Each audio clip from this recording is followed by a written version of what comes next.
Hello everyone, this is Dr. Peter Trzop. I had done a video for some time on my education channel simply because I haven't really had a lot of requests. Once I refer students to the channel, most of the answers are there, and apparently I guess it answers most of their questions. But I thought about it. I said, well, I need to probably get on here and update this in some way so people know it still is active, even though I see the numbers going up each day. One thing that kind of struck me recently is um, during COVID, that was something that really struck me. Two things. One, I used to get about 8 to 10 phone calls a day, and now with COVID, I only get about two if I'm lucky. And I always thought that was odd. Two's still a lot compared to a lot of other professors, but I was really used to getting like 8 to 10 calls a day. So that's something that's just something to note. It doesn't mean anything. I would have thought more people staying home and spending more time in their on their computers and all that, I would have gotten more phone calls, but maybe they just have more time to find the answers. I don't know.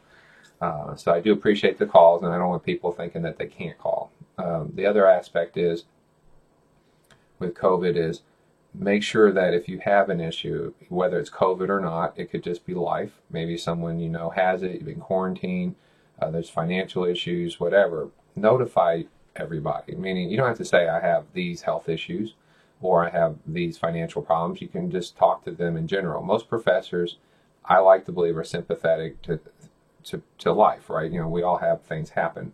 And I know at the school I teach at, they're very sympathetic towards that. Now, in other words, you know, it's life happens, and what can we do to fix it? I mean, personally, I have the space alien policy, so I go look at that video. It kind of makes it clear what's going on. But having said that, most people, you know, if you have a problem and you tell them I'm having problems, what can I do to work through this? They're going to help you, and I like to believe that. So make it clear what you need and what's going on. Sometimes they can't, and that's just policies or what's going on.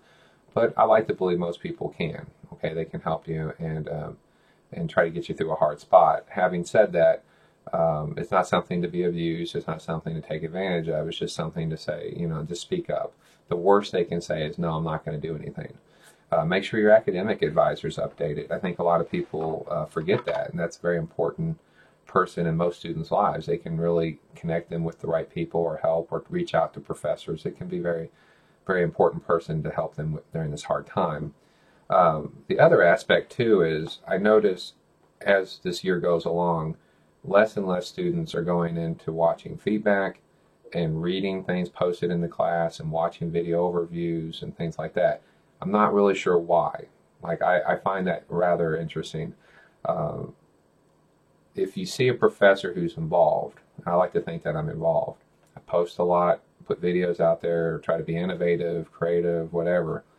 I would probably, before sending the email that there's no feedback, I'd probably go in and say, something's probably here, I just don't know what I'm looking for. And I would go in there and look for that feedback and go into the grade book especially. Every school's different. There's different ways to look at it. Normally there's a post on how to do feedback or get it. There's also the professor's post. There's also your academic advisor. Or if you ask the professor, that's cool, but ask in a nice, polite way. Some students go right into this. I'm failing, not doing what I want. It's your fault. You're not giving me feedback. Okay. Like an old sergeant major told me, once you kick someone in the butt, they don't forget. Okay. So, you know, it's always important to slow the roll and to proceed with, like, not a caution, but with a professionalism and politeness, right? And I don't know why that's dropped down quite a bit. Having said that, if someone has a video overview for the week, it's probably a good idea to watch it. It's a really, in my opinion, it's probably the most important thing you can do, because it will tell you, you know, hey, there's some things you got to do, but hey, here's an assignment. You need to really be aware of it. This is what you really need to focus and be aware of, right? So I would really encourage that quite a bit. Having said that, not to make this too long of a video, 2020 has been challenging to say the least.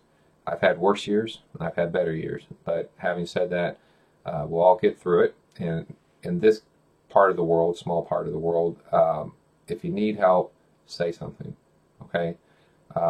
If you don't say something, then it's hard to help you, and it's too late once the class is over. So instead of getting frustrated, burned out, and wanting to quit, we've all been there. I know I've been there several times in my life. Reach out to people, and at least you tried. And if they don't do their job, that's on them. But at least you tried, and then give that person an opportunity to help. So anyways, I appreciate it, and best of luck.